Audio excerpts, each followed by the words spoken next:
siapa yang dia taat kepada Allah dan Rasulnya, dia akan mendapatkan kemenangan yang besar. Bukankah itu tujuan kita beribadah di bulan Ramadan, agar kita mendapatkan kemenangan yang besar?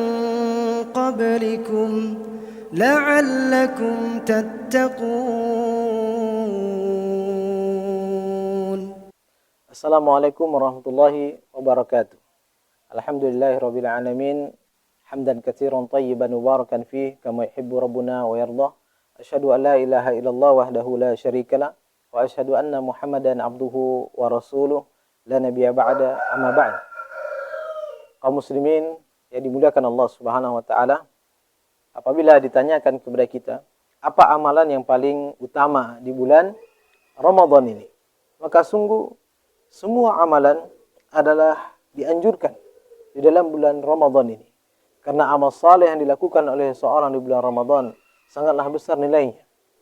Akan tetapi ada amalan-amalan yang itu sangat ditekankan oleh Allah Subhanahu wa taala dan juga oleh Nabi sallallahu alaihi wasallam kepada kita sebagai umat Nabi sallallahu alaihi wasallam. Amalan yang paling utama itu adalah amalan wajib yang harus kita lakukan di bulan Ramadan ini. Di antaranya adalah melaksanakan puasa di bulan Ramadan. Karena Allah Subhanahu wa taala berfirman, "Ya ayyuhalladzina amanu kutiba alaikumusiyam kama kutiba alal ladzina min qablikum la'allakum tattaqun." Wahai orang-orang yang beriman, diwajibkan atas kalian untuk berpuasa sebagaimana diwajibkan puasa tersebut untuk orang-orang sebelum kalian agar kalian bertakwa. Maka kewajiban seorang muslim adalah berpuasa. Karena puasa Ramadan hukumnya wajib bagi seorang yang dia berakal, dia adalah orang yang mukim, dia adalah orang yang sudah baligh, maka dia seorang muslim, maka puasa itu adalah wajib bagi dia. Maka oleh sebab itu Allah Subhanahu wa taala menjadikan amalan yang paling utama di bulan Ramadan ini di antaranya adalah puasa wajib, yaitu puasa Ramadan. Kemudian amalan yang kedua yang utama itu adalah melaksanakan amalan-amalan wajib bagi kita semuanya, yang fardu ain bagi kita, seperti salat 5 waktu. Ini amalan yang sangat Allah Subhanahu wa taala tekankan. Bagaimana kita melihat orang-orang dia banyak mengamalkan amalan sunnah kan tapi meninggalkan salat wajib. Maka kaidah dalam beramal adalah mendahulukan perkara-perkara yang wajib di atas perkara-perkara yang sifatnya adalah nafilah atau sunnah. Maka oleh sebab itu melaksanakan salat 5 waktu adalah wajib bagi kita semuanya sebagai umat Islam. Karena Allah Subhanahu wa taala yang mewajibkannya. Dan Allah Subhanahu wa taala mengatakan aqimus shalah wa atuz zakat warka'u ma'ar raki'in. Dirikanlah salat, tunaikanlah zakat dan rukuklah bersama orang-orang yang rukuk. Maka salat wajib adalah amalan yang utama juga dilakukan oleh seorang muslim di saat dia berada di bulan Ramadan ataupun di luar Ramadan.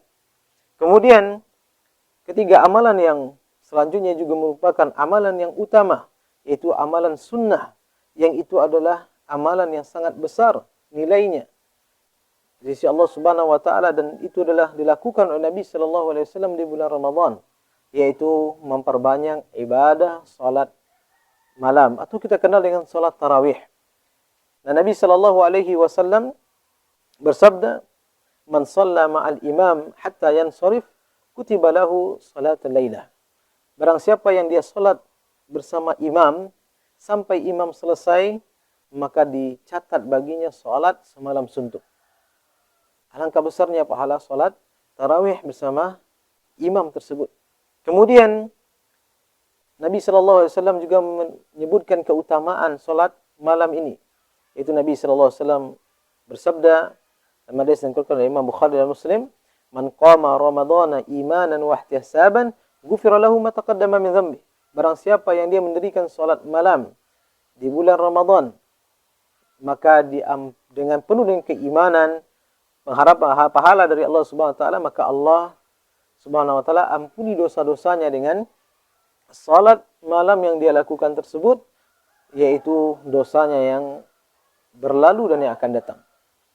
Maka oleh sebab itu, 3 amalan ini termasuk amalan yang sangat utama yang dilakukan oleh seorang muslim di saat dia berada di bulan Ramadan, yaitu dia melaksanakan ibadah wajib, yaitu puasa Ramadan, yang merupakan kewajiban yang Allah Subhanahu wa taala tuntut seorang muslim melakukannya di bulan Ramadan yang mulia ini.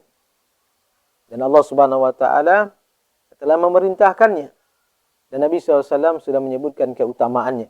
Man shama Ramadhana imanan wa ihtisaban, ghufira lahu ma taqaddama min dzambih.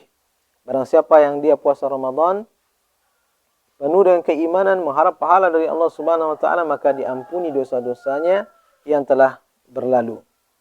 Maka oleh sebab itu Allah Subhanahu wa taala akan melihat amalan-amalan kita di bulan Ramadan ini. Maka hendaknya kita semuanya melakukan amalan-amalan yang Allah Subhanahu wa taala wajibkan di bulan Ramadan, karena itu adalah amalan yang sangat utama. Puasa Ramadan, salat 5 waktu di bulan Ramadan, dan menambahnya dengan ibadah-ibadah sunnah yang utama, di antaranya adalah salat tarawih yang Nabi SAW sudah menyebutkan keutamaannya sebagaimana yang sudah kita sebutkan tadi. Dan mudah-mudahan dengan 3 amalan ini kita bisa mendapatkan pahala yang besar di sisi Allah Subhanahu wa taala dan menghidupkan malam-malam kita di bulan Ramadan dengan penuh ibadah kepada Allah Subhanahu wa taala, dan siang harinya pun kita berusaha untuk menjaga diri kita dari segala perkara yang membatalkan dan merusak pahala kita. Baik menjaga lisan, menjaga pandangan, menjaga pendengaran. Dan semoga Allah Subhanahu wa taala memudahkan kita untuk melakukan berbagai macam amalan di bulan yang mulia, bulan yang penuh berkah ini. Dan semoga ini bermanfaat. Wassallallahu ala nabiyina Muhammad wa ala alihi washabihi wasallam. Akhiru da'wan alhamdulillahirabbil alamin. Assalamualaikum warahmatullahi wabarakatuh. Siapa yang dia taat kepada Allah dan Rasulnya, dia akan mendapatkan kemenangan yang besar. Bukankah itu tujuan kita beribadah di bulan Ramadan, agar kita mendapatkan kemenangan yang besar? قبلكم لعلكم تتقون